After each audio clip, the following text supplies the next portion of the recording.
اعوذ باللہ من الشیطان الرجیم بسم اللہ الرحمن الرحیم۔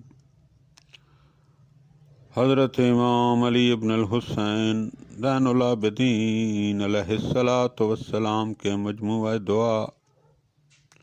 صحیفہ کاملہ کی دعا نمبر 58۔ اے میرے معبود، میرے دشمنوں کو میری حالت پر دل میں خوش ہونے کا موقع نہ دے، اور میری وجہ سے میرے کسی مخلص و دوست کو رنجیدہ خاطر نہ کر۔ بار الہ، اپنی نظر عنایات میں سے ایک ایسی نظر توجہ میرے شامل حال فرما اور جس سے تو ان مصیبتوں کو مجھ سے ٹال دے جن میں مجھے مبتلا کیا ہے، اور ان احسانات کی طرف مجھے پلٹا دے جن کا مجھے خوگر بنایا ہے۔ اور میری دعا اور ہر اس شخص کی دعا جو صدق نیت سے تجھے پکارے قبول فرما، کیونکہ میری قوت کمزور، چارہ جوئی کی صورت ناپید اور حالت سخت سے سخت تر ہو گئی ہے، اور جو کچھ تیرے مخلوقات کے پاس ہے اس میں سے میں بالکل نا امید ہوں۔ اب تو تیری پہلی نعمتوں کے دوبارہ حاصل ہونے میں تیری امید کے علاوہ کوئی صورت باقی نہیں رہی۔ اے میرے معبود، جن رنج و آلام میں گرفتار ہوں ان سے چھٹکارا دلانے پر تو ایسا ہی قادر ہے جیسا ان چیزوں پر قدرت رکھتا ہے جن میں مجھے مبتلا کیا ہے۔ بے شک تیرے احسانات کی یاد میرا دل بہلاتی ہے، اور تیرے انعام و تفضل کی امید میری ہمت بندھاتی ہے، اس لیے کہ جب سے تو نے مجھے پیدا کیا ہے میں تیری نعمتوں سے محروم نہیں رہا، اور تو ہی اے میرے معبود میری پناہ گاہ، میرا ملجا، میرا محافظ و پشت پناہ، میرے حال پر شفیق و مہربان اور میرے رزق کا ذمہ دار ہے۔ جو مصیبت مجھ پر وارد ہوئی ہے وہ تیرے فیصلہ قضاء و قدر میں، اور جو موجودہ حالت ہے وہ تیرے علم میں گزر چکی ہے۔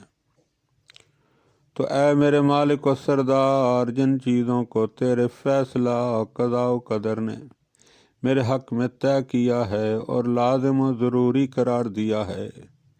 ان چیزوں میں سے میری عافیت اور وہ چیز جس سے میری بہبودی اور جس حالت میں ہوں اس سے رہائی وابستہ ہے قرار دے،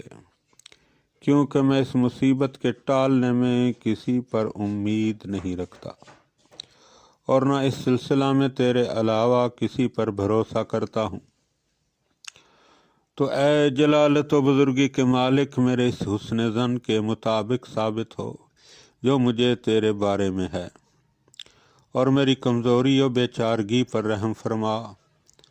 میری بے چینی کو دور کر، میری دعا قبول فرما، میری خطا و لغزش کو معاف کر دے، اور مجھ پر اور جو بھی تجھ سے دعا مانگے عفو درگزر کر کے احسان فرما۔ اے میرے مالک، تو نے مجھے دعا کا حکم دیا ہے اور قبولیت دعا کا ذمہ لیا ہے، اور تیرا وعدہ ایسا سچا ہے جس میں خلاف ورزی اور تبدیلی کی گنجائش نہیں ہے۔ تو اپنے نبی اور عبد خاص محمد صلی اللہ علیہ وآلہ وسلم اور ان کے اہل بیت اطہار علیہم السلام پر رحمت نازل فرما،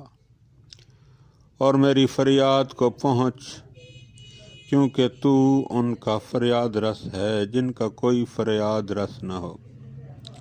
اور ان کے لیے پناہ ہے جن کے لیے کوئی پناہ نہ ہو۔ میں ہی وہ مضطر و لاچار ہوں جس کی دعا قبول کرنے اور اس کے دکھ درد کے دور کرنے کا تو نے التزام کیا ہے، لہذا میری دعا کو قبول فرما، میرے غم کو دور اور میرے رنج و اندوہ کو برطرف فرما، اور میری حالت کو پہلی حالت سے بھی بہتر حالت کی طرف پلٹا دے، اور مجھے استحقاق کے بقدر اجر نہ دے، بلکہ اپنی اس رحمت کے لحاظ سے جزا دے جو تمام چیزوں پر چھائی ہوئی ہے۔ اے جلالت و بزرگی کے مالک، تو رحمت نازل فرما محمد صلی اللہ علیہ وآلہ وسلم اور آل محمد پر، اور میری دعا کو سن اور اسے قبول فرما۔ اے غالب، اے صاحب اقتدار، اللہم صلی علی محمد و آل محمد۔